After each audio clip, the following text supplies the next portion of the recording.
Pernahkah kamu membayangkan bahwa museum terbesar di dunia ternyata menyimpan jejak kejayaan Islam di jantung Eropa? Bahwa simbol-simbol arsitektur modern yang tampak sekuler diam-diam mengarah ke kota suci Mekah? Benarkah Napoleon Bonaparte, sang kaisar penakluk Eropa, sebenarnya memeluk Islam secara rahasia? Dan apakah benar hukum modern yang kita kenal hari ini menyerap ruh syariat Islam tanpa kita sadari? Lalu, adakah konspirasi besar yang menutupi semua ini demi melindungi harga diri bangsa Barat? Pertanyaan-pertanyaan ini akan membawa kita pada sebuah perjalanan sejarah yang terlupakan, antara Paris dan Mekah, antara rahasia dan kenyataan.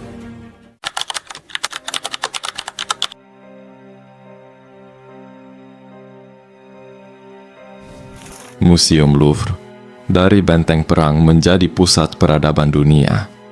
Pernahkah kalian membayangkan bahwa salah satu museum terbesar dan paling ikonik di dunia, yaitu Musée du Louvre di Paris, Prancis, dulunya bukanlah tempat yang penuh seni dan keindahan seperti sekarang.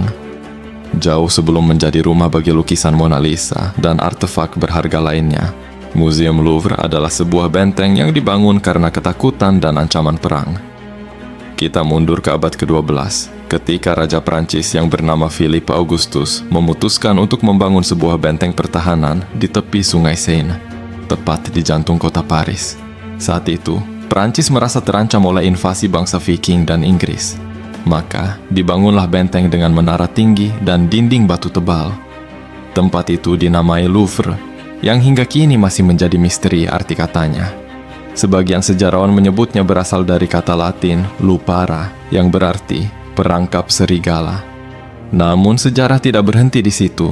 Waktu terus berjalan dan benteng yang tadinya penuh senjata dan penjaga perlahan berubah menjadi tempat yang megah. Ketika raja-raja Prancis mulai merasa aman dari ancaman luar, mereka menjadikan Louvre sebagai tempat tinggal dan simbol kekuasaan. Dinding-dindingnya dihiasi lukisan, taman-taman dibangun, dan aula-aula megah diciptakan untuk menyambut tamu kerajaan. Inilah transformasi pertama Louvre, dari benteng menjadi istana. Kemudian datanglah revolusi Prancis yang mengguncang seluruh sendi kerajaan. Rakyat bangkit, raja dan ratu digulingkan, dan kekuasaan berpindah ke tangan rakyat. Louvre pun kembali berubah wajah. Kali ini bukan sebagai benteng atau istana, melainkan sebagai museum rakyat. Pada 1793, Museum Louvre resmi dibuka untuk umum, menandai babak baru sebagai tempat penyimpanan seni, budaya, dan sejarah peradaban dunia.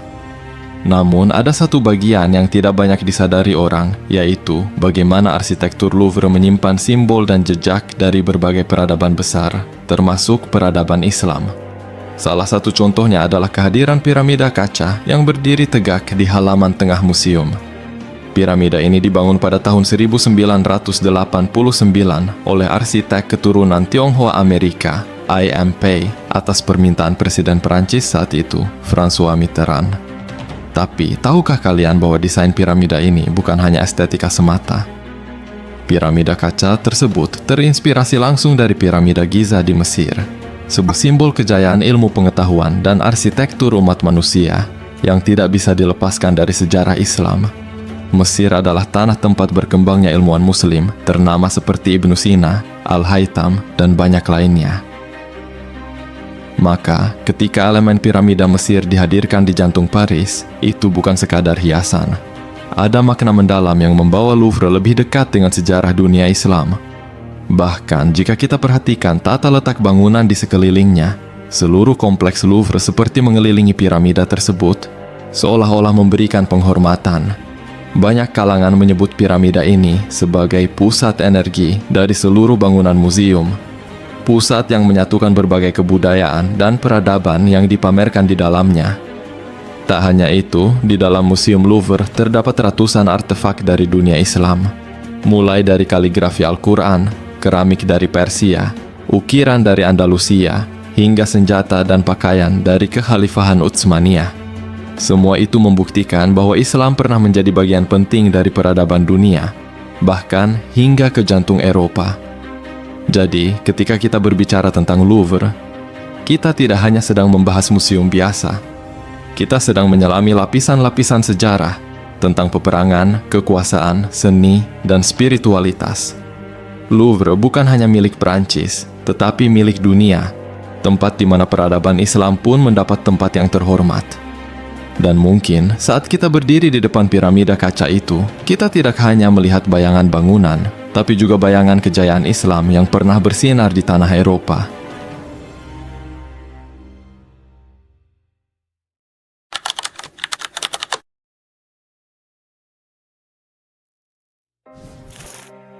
Dalam video sebelumnya, kita sudah mengupas bagaimana Museum Louvre di Paris bukan hanya sekadar tempat penyimpanan seni dan artefak kuno, tetapi juga menyimpan jejak panjang sejarah umat manusia.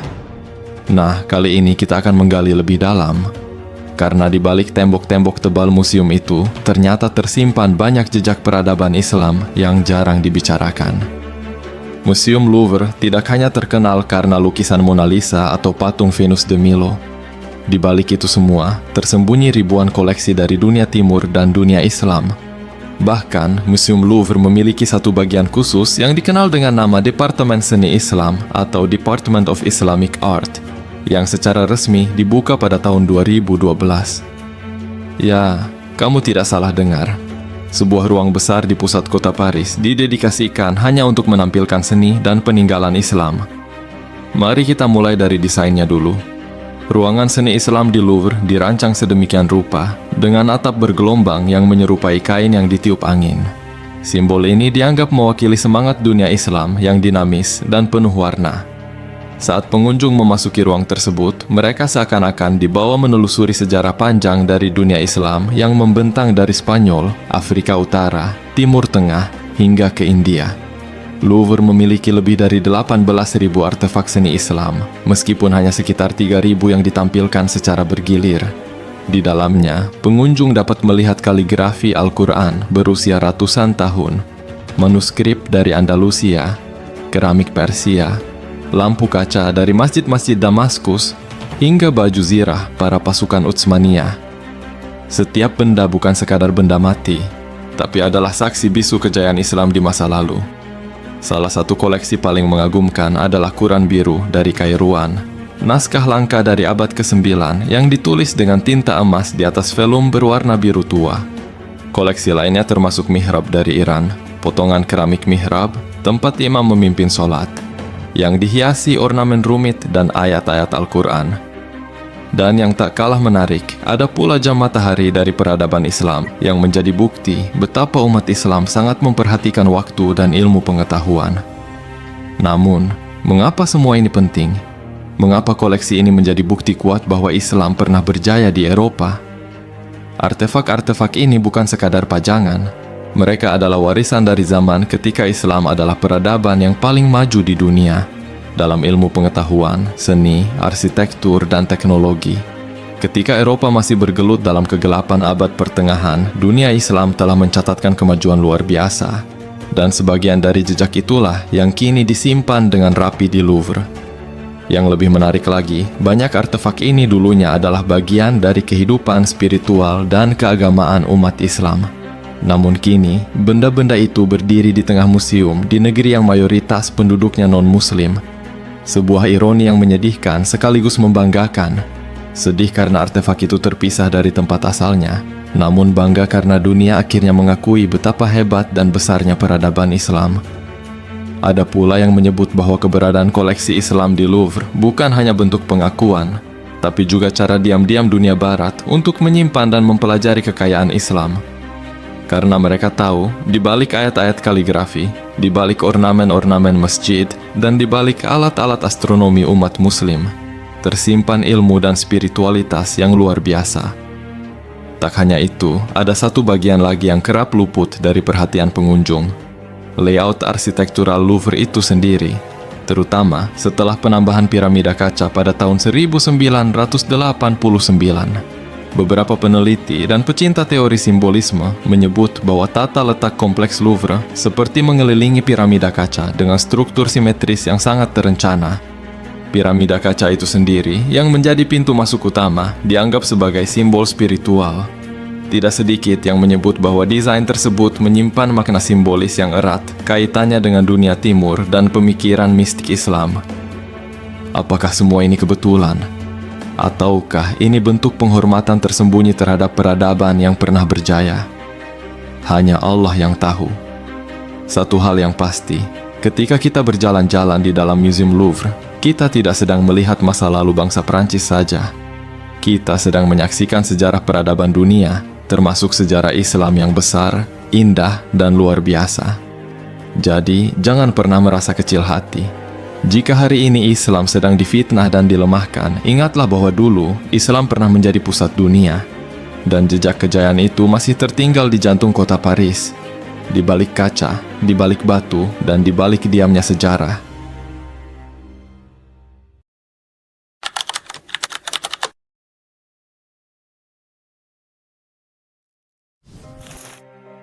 Napoleon Bonaparte, sang penakluk yang diduga memeluk Islam. Siapa yang tidak kenal dengan Napoleon Bonaparte? Seorang jenderal besar, penakluk Eropa, sekaligus kaisar legendaris Prancis yang namanya abadi dalam buku-buku sejarah. Tapi, tahukah kalian bahwa di balik kegemilangannya sebagai tokoh militer dan politik dunia, ada satu cerita mengejutkan yang jarang dibahas, yaitu dugaan bahwa Napoleon Bonaparte diam-diam memeluk Islam. Cerita ini bukan dongeng, bukan pula teori yang muncul tanpa dasar. Ada banyak jejak, pernyataan, dan kesaksian yang jika disusun seperti puzzle, membentuk satu gambaran besar, bahwa Napoleon bukan hanya tertarik pada Islam, tapi benar-benar mempelajarinya dengan serius, bahkan bisa jadi benar-benar berpindah keyakinan. Kisah ini bermula pada tahun 1798, ketika Napoleon memimpin ekspedisi militer ke Mesir. Meski tujuannya adalah strategi perang melawan Inggris, namun ekspedisi ini membawa dampak besar dalam kehidupan spiritualnya. Di Mesir, Napoleon tidak hanya berperang. Ia menyelami budaya, belajar bahasa Arab, membaca terjemahan Al-Quran, dan mendekati para ulama serta tokoh agama Islam. Ia bahkan menyatakan bahwa ia menghormati Nabi Muhammad dan mengagumi syariat Islam yang tertata rapi dan penuh logika.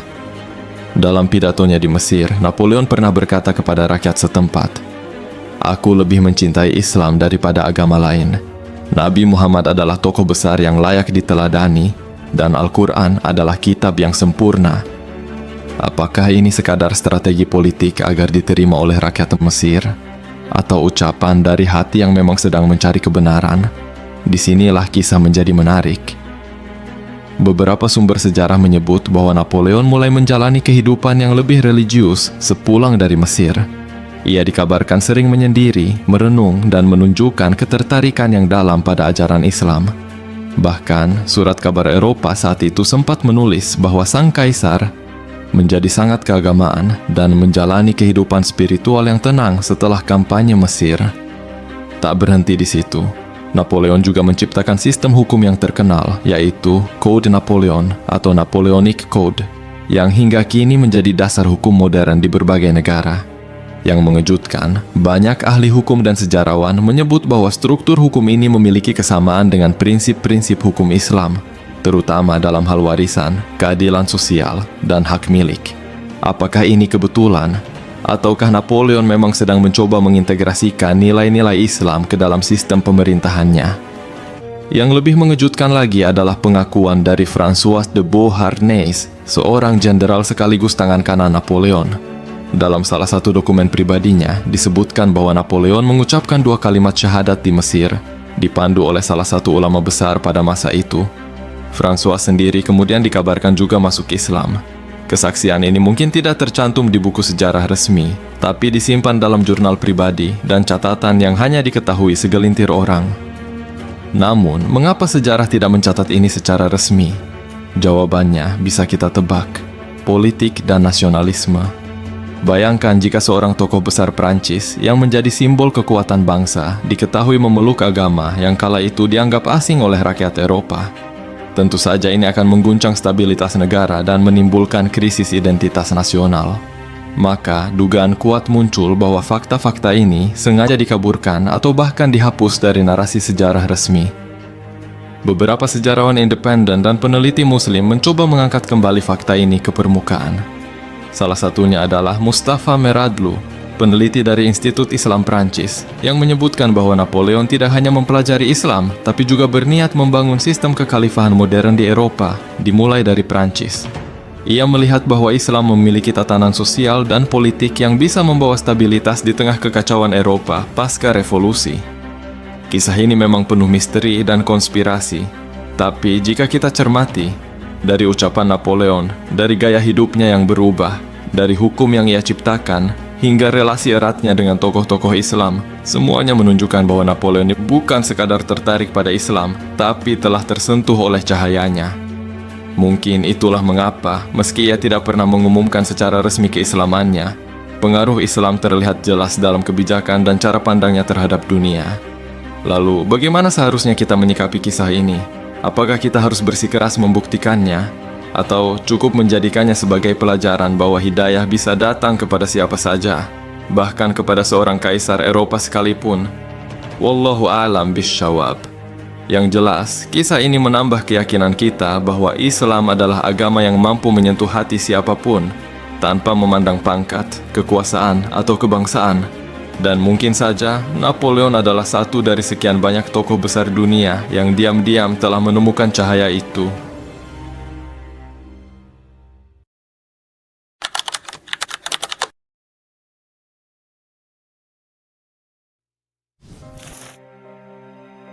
Dalam episode sebelumnya, kita telah membahas bagaimana Napoleon Bonaparte, sang kaisar besar Prancis, diduga memeluk Islam secara diam-diam setelah ekspedisinya ke Mesir.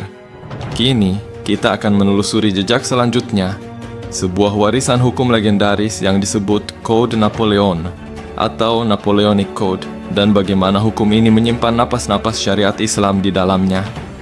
Sebagian dari kalian mungkin bertanya, apa hubungannya hukum barat dengan syariat Islam?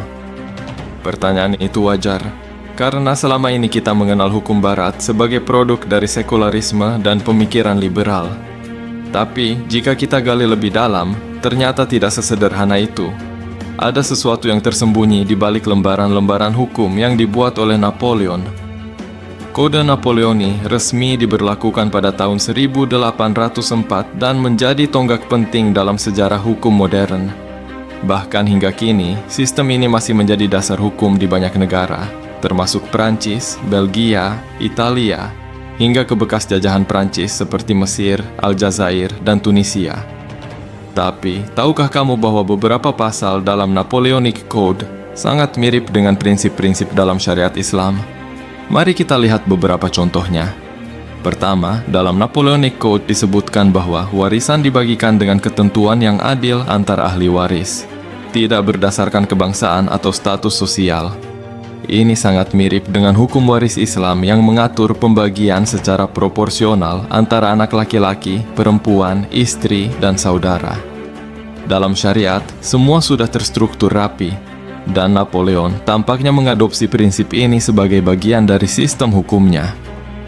Kedua, perlindungan terhadap harta dan kepemilikan pribadi. Dalam Islam, menjaga harta adalah salah satu maqasid al-syariah, tujuan pokok syariat.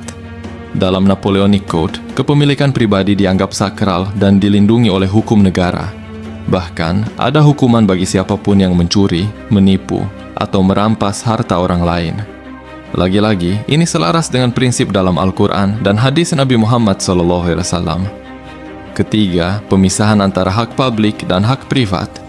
Dalam hukum Islam, ada hak Allah, ibadah dan ritual, dan hak manusia. Napoleon menyusun pasal-pasal yang memisahkan ranah publik, seperti hukum pidana dan tata negara, dengan ranah privat seperti pernikahan, perceraian, dan warisan. Ini bukan konsep umum di Eropa pada masa itu, tapi sangat dikenal dalam dunia Islam. Keempat, sistem hukum Napoleon tidak mengandalkan interpretasi teologis dari gereja, melainkan lebih kepada logika hukum dan struktur sosial masyarakat. Ini serupa dengan syariat Islam yang memiliki metode ijtihad, pemikiran hukum berdasarkan akal dan dalil. Napoleon seolah belajar bahwa sistem hukum tidak harus bergantung pada otoritas agama semata, tapi bisa bersifat independen, selama mengedepankan keadilan dan maslahat. Banyak sejarawan percaya bahwa pengalaman Napoleon selama berada di Mesir, berinteraksi dengan para ulama, melihat struktur hukum Islam yang kuat, dan kagum pada tatanan masyarakat Muslim, mempengaruhinya dalam membentuk kerangka hukum modern ala Prancis. Bahkan ada yang menyebut bahwa Napoleonic Code adalah bentuk sekularisasi dari syariat Islam, yakni menerapkan nilai-nilainya dalam bentuk yang dapat diterima oleh masyarakat barat saat itu. Lalu muncul pertanyaan besar, jika memang hukum Napoleon terinspirasi dari syariat Islam, mengapa sejarah tidak mengakui ini secara terang-terangan? Jawabannya lagi-lagi adalah politik dan nasionalisme. Prancis, sebagai negara dengan warisan Katolik yang kuat dan semangat revolusi yang anti-religi, tentu tidak akan menerima jika hukum kebanggaannya ternyata mengadopsi sistem dari agama asing. Maka, kontribusi Islam dalam peradaban hukum ini sengaja dipinggirkan, disembunyikan, atau diabaikan dalam narasi sejarah resmi. Namun, para peneliti independen dan akademisi Muslim terus mengangkat fakta ini ke permukaan. Salah satunya adalah Dr. Samia Al-Deib, pakar hukum asal Swiss keturunan Palestina, yang menulis bahwa banyak elemen dalam hukum keluarga dan hukum sipil Napoleon mencerminkan hukum Islam klasik, khususnya dari mazhab Maliki yang memang dominan di Afrika Utara, wilayah yang pernah dijelajahi Napoleon. Tak hanya itu, Napoleon juga diketahui mengoleksi banyak kitab-kitab hukum Islam klasik dalam bahasa Arab yang ia bawa dari Mesir ke Prancis. Ia memerintahkan penerjemahan kitab-kitab tersebut sebagai bahan kajian para penasihat hukumnya. Salah satunya adalah Al-Muwatta karya Imam Malik, yang memang dikenal sebagai kitab hukum Islam paling awal dan paling sistematis. Jika kita lihat dari semua fakta ini, mulai dari struktur hukum, inspirasi, hingga latar belakangnya, maka sulit untuk menyangkal bahwa Napoleonic Code adalah hasil perenungan Napoleon terhadap syariat Islam. Meskipun tidak dikemas dalam label agama, nilai-nilai Islam hidup dalam pasal-pasal hukumnya. Maka betapa benarnya firman Allah dalam Al-Quran, "Hari ini telah kusempurnakan untuk kamu agamamu, dan telah kucukupkan kepadamu nikmatku, dan telah kuridai Islam sebagai agamamu." Qis Al-Ma'idah 3. Islam adalah agama yang lengkap, mengatur ibadah, muamalah, hingga hukum dan kehidupan sosial. Bahkan seorang jenderal besar Eropa pun mengakui keagungannya, meski tidak pernah secara terang-terangan mengakuinya. Wallahu a'lam bishawab. Semoga cerita ini menambah kebanggaan kita sebagai umat Islam, bahwa meskipun zaman berganti, syariat Allah tetap abadi dan mampu menembus batas budaya dan peradaban.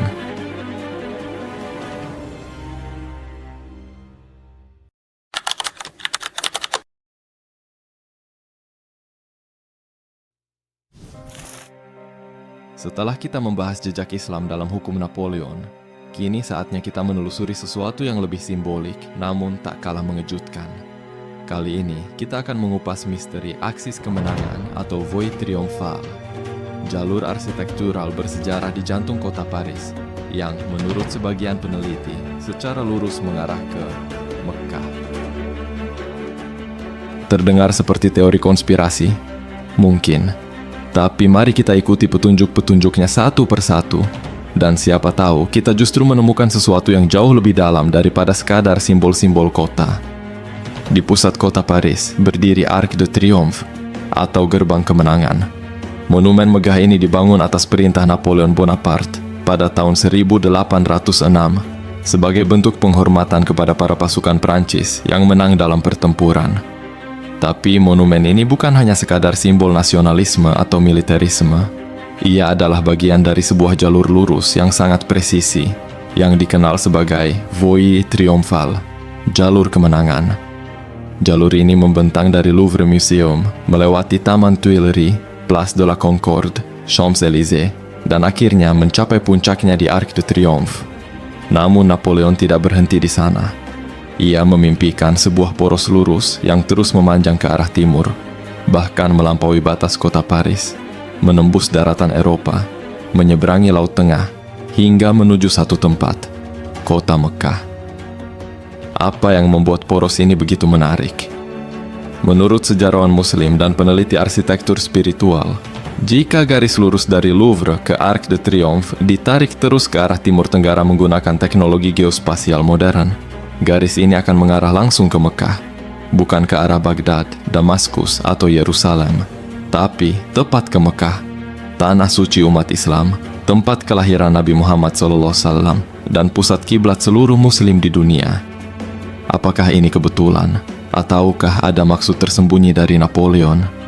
Jika kita ingat kembali kisah Napoleon di Mesir, di mana ia mendekati ulama, mengagumi Al-Quran, bahkan diduga memeluk Islam, maka tidak mustahil bahwa aksi ini bukanlah sekadar proyek arsitektural. Ia mungkin adalah manifestasi visual dari cita-cita spiritual Napoleon, yang saat itu sedang berada dalam pencarian jati diri, kebenaran, dan keabadian. Napoleon pernah berkata, "Jika aku punya cukup waktu, aku akan menyatukan seluruh dunia di bawah satu agama, Islam." Kalimat ini bukan hanya menggambarkan kekagumannya, tapi juga niat terdalam yang mungkin belum sempat ia wujudkan. Maka bisa jadi, aksis yang ia bangun adalah simbol dari perjalanan menuju kebenaran, yakni Mekah, tempat cahaya Islam bersinar abadi. Tak hanya itu, di sepanjang jalur kemenangan ini, kita juga menemukan arsitektur yang penuh dengan simbol Timur Tengah. Dari piramida kaca di Louvre yang terinspirasi dari Mesir, hingga ornamen-ornamen geometris yang mengingatkan kita pada seni Islam klasik. Semuanya seperti membentuk kode rahasia dalam bahasa arsitektur, menceritakan sesuatu yang tak bisa diucapkan dengan kata-kata. Ada satu lagi fakta menarik. Negara pertama yang dilewati garis lurus dari Paris menuju Mekah adalah Swiss, lalu Italia, kemudian menyeberangi Laut Mediterania ke Tunisia, Libya, Mesir, dan akhirnya masuk ke Arab Saudi. Jalur ini merupakan jalur dagang, militer, sekaligus spiritual yang telah dikenal sejak zaman dahulu. Dan Napoleon, yang sangat terobsesi dengan sejarah, tentu tahu arti penting jalur tersebut.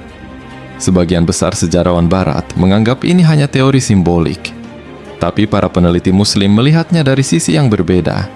Mereka percaya bahwa Napoleon tengah membangun poros peradaban, dari barat ke timur, dari akal ke wahyu, dari kekuasaan dunia menuju spiritualitas yang hakiki. Dan puncaknya adalah Ka'bah, kiblat yang menyatukan hati miliaran manusia. Lalu, mengapa tidak banyak orang tahu tentang ini? Karena narasi resmi sejarah Prancis lebih menekankan pada sisi militernya.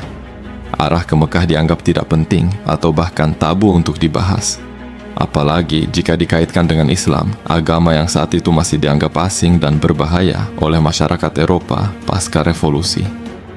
Namun sekarang dengan kecanggihan teknologi pemetaan digital dan keterbukaan informasi, kebenaran-kebenaran kecil yang dulu disembunyikan perlahan muncul ke permukaan.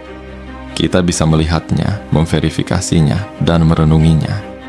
Jika benar Napoleon membangun jalur kemenangan yang mengarah ke Mekah, maka itu adalah pesan simbolik yang sangat kuat, bahwa sebesar apapun kekuasaan dunia, ujungnya tetap akan menuju satu arah kiblat, arah kebenaran, arah keabadian. Maka, apa makna semua ini bagi kita hari ini? Maknanya adalah bahwa Islam telah lama mempengaruhi peradaban dunia, bahkan kadang tanpa kita sadari, bahwa nilai-nilai Islam, baik dalam hukum, seni, maupun arsitektur, telah meresap ke dalam sistem barat, dan Napoleon hanyalah salah satu tokoh yang menyadari itu lebih awal. Wallahu a'lam bishawab. Semoga kisah ini semakin menambah kecintaan kita kepada Islam, agama yang bukan hanya membawa syariat, tapi juga keindahan, logika, dan cahaya spiritual yang memancar hingga ke jantung peradaban dunia. Jika narasi ini membuka wawasan dan memberi Anda sudut pandang baru yang selama ini tersembunyi, jangan lupa untuk like, share, dan tulis pendapat Anda di kolom komentar. Klik tombol subscribe dan aktifkan loncengnya, karena masih banyak kisah inspiratif dan mengejutkan yang akan membuka mata dan hati kita. Terima kasih telah menyimak hingga akhir, karena hanya mereka yang bertahan sampai akhir yang akan mendapatkan pemahaman paling dalam.